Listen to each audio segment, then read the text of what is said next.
You have something special. You have greatness in you. This is Les Brown. I want to talk to you about fighting for the life that you want. And that's something that we're looking at with admiration with the people in Ukraine. These people are fighting. And it's really like David and Goliath. He had five stones, but he only used one. And I think that was the stone of determination, the stone of faith, the stone of perseverance. When you think about where things are there's several things that come up for me here. That we have a similar situation right here in the United States. You know, we're dealing with police departments who, for the most part, they are serving people. They serve and protect the dominant culture, but people of color, they terrorize and murder. It's a whole different thing. And there was something I remember by Claude McKay. Where is that paper? I saw something by Claude McKay, and it reminded me of these powerful words by Claude McKay. It was something that Claude McKay did. He was a poet from Jamaica, went to New York, and it was a piece that Claude McKay did called If We Must Die. I want to find that piece because it speaks to where if you want to have something in life, you got to be willing to go to the left for it. You got to be willing to fight for it. Frederick Douglass said something that I love very much. He said, power concedes nothing without a demand. People that dominate you and that control you, they're not just going to give that up and walk away. No, you got to fight, and you've got to be willing to fight to the death in order to get the things that you want. Give me the Claude McKay piece that we were talking about earlier. And so when you look at where you are, anything that has any value that you want to create in your life, it's something else. Frederick Douglass, he said, we might not get everything we fight for, but everything we get, there will be a fight. So when you think about your life in and out of the pandemic, and that there are forces, white supremacists, that infiltrate the majority of police stations and operations in the country, that we have to be willing to fight for what we want. And people trying to turn back the hands of time, trying to deny us the opportunity to vote, working relentlessly to deny marginalized people opportunities and an unequal environment. It's a continuous fight. And so I want to focus on something about this. This is symbolic. One, the recklessness of Putin, that there are people in life, short-term thinking, driven by ego, that think that they can just bully and pounce on people and think that everybody will stand by and watch. Something that one rabbi said that I love very much. He said, when something happens, three things are going on. One, there's the perpetrator, and they're the victims, and they're the witnesses. And the question is, who's the worst? And the answer is the witnesses. People who stand by and do nothing. People who stand by and say nothing. And one of the great things about what's going on now in this country and around the world, that people have awakened. I remember the demonstrations, and I found it hard-worthy when George Floyd was murdered by a cop, and the cops that were with the murderer, they stood back and they watched. At any point in time, they could have intervened and said, come on, it's four of us and one of him. He's handcuffed, he's down, and we're on top of him. But they didn't do that because they don't recognize your humanity.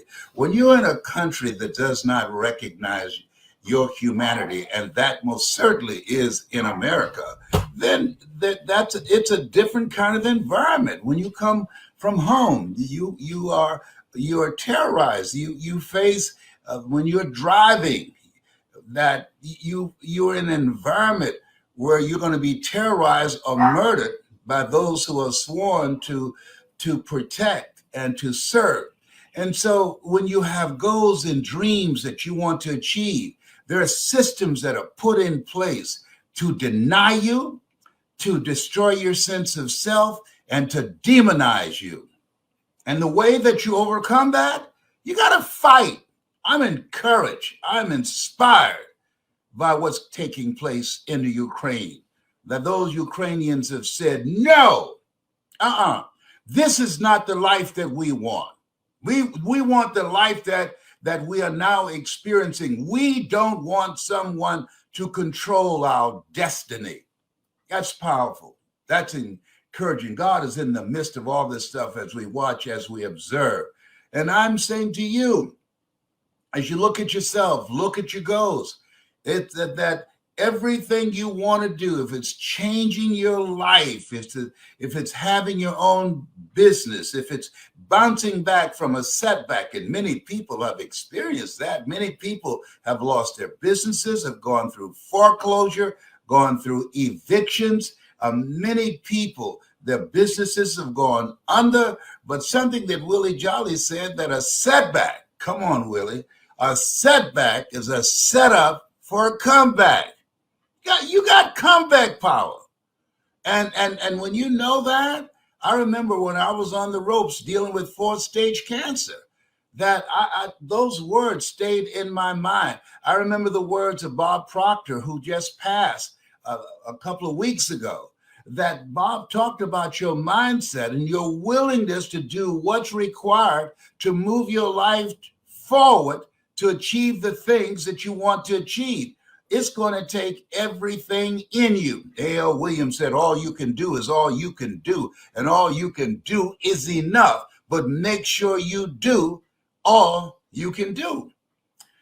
And since Bob Proctor's transition, I've been reflecting on my own life, because we all have an expiration date. And I ask myself constantly, if you had your life to live over again, Les, could you have done more than what you have done thus far? And the truth is, yes. I'm ashamed. I could have done more. And I'm still here. I still got some time. I can still speak. I can still make a difference. Somebody said, why don't you do something other than just speak? To do something where you can have some fun. I said, are you kidding me? I have fun speaking. Are you kidding me? I have a ball changing lives. I want you to think about this. Live your life in the way that you want to live your life. When it's time for me to go, I will still be speaking. Come on, somebody. Well, oh, behave. Yes. And I have a lot of fun. We did some training in Orlando, and I was masked up. I got a plastic mask. I got all kind of masks up in here. Let me tell you something. Nobody's hooked up more than me. And we had a ball. I got, I got masks. See here, homemade playing. Where's my plastic bag? I got everything up in here. When I came in there, they said. They said, what was that guy's name? I forgot. The Silence of the Lambs. I got everything up in here. Yeah, where's my plastic mask? Hey, Maui. Oh, here it is. I got everything, honey. Look here. This is how I'm going to the airport today. I'm going back to Atlanta. So this is what I'm doing. I don't even fly anymore. But I had to come to do my seminar. So this is what I got going. Okay. All right. Okay. So then, in addition to this, I got everything, baby. You want that movie to call The Silence of the Lambs? That's So look here. If a dog sneezes around me, I'll get up and run. But let me tell you something. So I'm masked up. Do you hear me, homie, Flair? Listen to this. This is by Claude McKay. This is a bad boy. He's a bad brother. This is not the front of it. If we must die, where's that? No, no, no. Oh, this is the small print up to the top. All right. Listen to this. If we must die, let it not be like hogs, hunted and pinned in an inglorious spot, while around us bark the mad and hungry dogs, making their mock at our accused lot. Winston Churchill, he loved this. He said, if we must die, oh, let us nobly die, so that our precious blood may not be shed in vain. Then even the monsters we defy shall be constrained to honor us, though dead. O kinsmen, we must meet the common foe. Though far outnumbered, let us show us brave, and for their 1,000 blows deal one death blow. What though before us lies the open grave? Like men, we'll fight the murderous, cowardly pack, pressed to the wall, dying, but fighting back. Come on, somebody. Yeah, that's it. That's it. I mean, when you look at that, they got people, senior citizens like me, making Molotov cocktails. Am I right? Yeah, they have a factory. They have a factory doing it in their garages. Everybody. I mean, they're men who have taken their families, the women across the border, and then they come back to fight for the life that they want. And there are people sitting around just watching. Let me share something with you. Life is a fight for territory. And once you stop fighting for what you want, what you don't want will automatically take over. Had they not been willing to fight? And trust me, the people who are watching, they admire them and say, wait a minute, these people are fighting. They're not just letting Putin with his crazy self just come in and take over the country because he wanted to. They're putting up a fight. The people are standing in front of tanks. Say, no, you're going to run me over? Do what you need to do. But we're going to fight you. And then those Russian troops, many of them don't even know why they're there. Some of them say they've been driving around to run out of gas because they don't want to fight these Ukrainians. They were lied to. And so when you think about this place, what we're watching at this time, as if the pandemic wasn't enough, now this madness. And you better believe, even though it's thousands of miles away, it's affecting our collective consciousness. What happens to any of us happens to all of us, even though it's thousands of miles away. Oh boy, no man is an island, no man stands alone. When you think about where we are in this point in time, I'm encouraging all of you for your prayers and support of the Ukrainian people, and for us to reflect on our own lives and our own battles that we have here. We have our own stuff here. The police departments are being run and controlled by white supremacists. We got our own stuff here. And I say to you that when they know that we mean business, that you're not going to just continue to terrorize us and murder us and get away with it like you've been doing for centuries, trust me on this. They're going to begin.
to respect us, saying, no, they're not being pushed around and looked past, and they are willing to stand up for each other.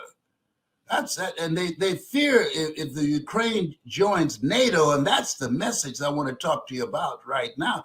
They fear Russia don't want the Ukrainians to join NATO. Why? Because if you attack any of us, you attack all of us.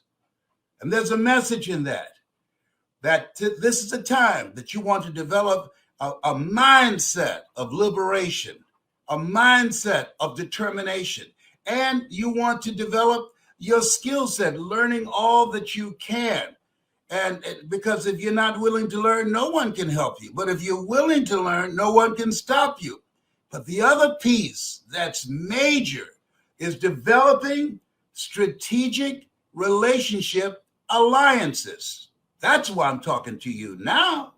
They don't want them to join NATO, because if you affect and impact or attack anybody in NATO, you got to fight all of them. And he doesn't want to see that happen. He doesn't want them to do that.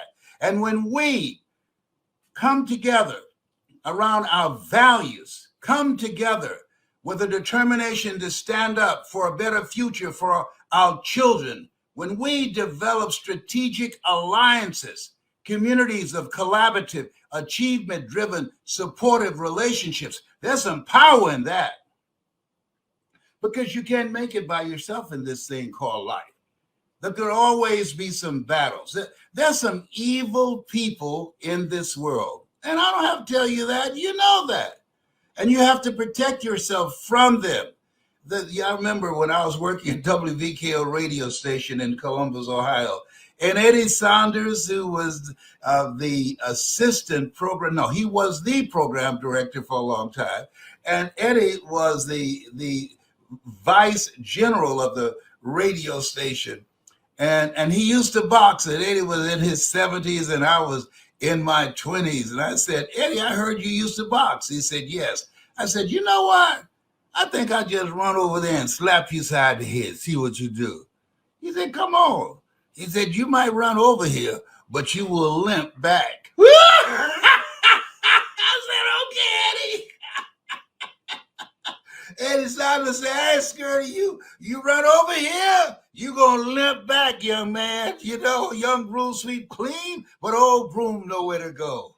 So this is a historic time. I'm watching this. I'm pulling for the Ukrainians. And you know, the Orange Man and all his munions and these, you know, these spineless people today, they should write a book called Profiles in Cowardice. I remember a book was written called Profiles in Courage. But we're living in a time we got politicians talking out both sides of their neck because they're afraid of the Orange Man.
God has not given us a spirit of fear, but a spirit of power and of love and of sound mind.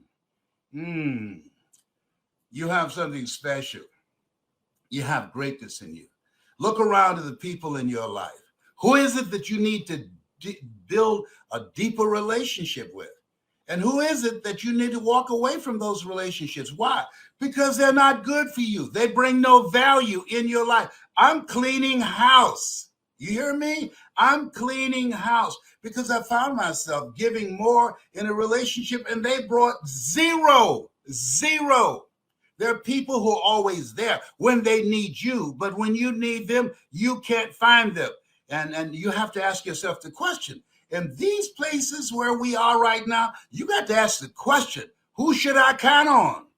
And who should I count out? Who should I count on and who should I count out? And as you look at yourself, look at your goals and look at your dreams, you want to watch people. Give them 90 days to prove who they are. Watch and observe them. Don't just take any and everybody in. Something Jim Rohn said. He said, you look your life and he said, it's either a warning or an example. A warning of what not to do or an example of what to do. Even when this is over, Orange Man's boyfriend, Putin, he has now jacked himself up. He's in a corner right now. And he had short thinking and said, you know what? I had no idea what I was doing, what I did then. He's thinking about how can I save face? But see, there's some kind of damage that you can do that won't be forgotten. Even if they stop right now, people are not going to forget this. No, he's going to be paying for this until he takes his last breath and the people who supported him in that. So it's very important. Do unto others as you will have others to do unto you. Go, Ukrainians, go, go, go. That's what I'm talking about. You have something special. You have greatness in you. That's my story, and I'm sticking to it. Bye for now. I know they're going to win. They will snatch victory from the jaws of defeat. The world is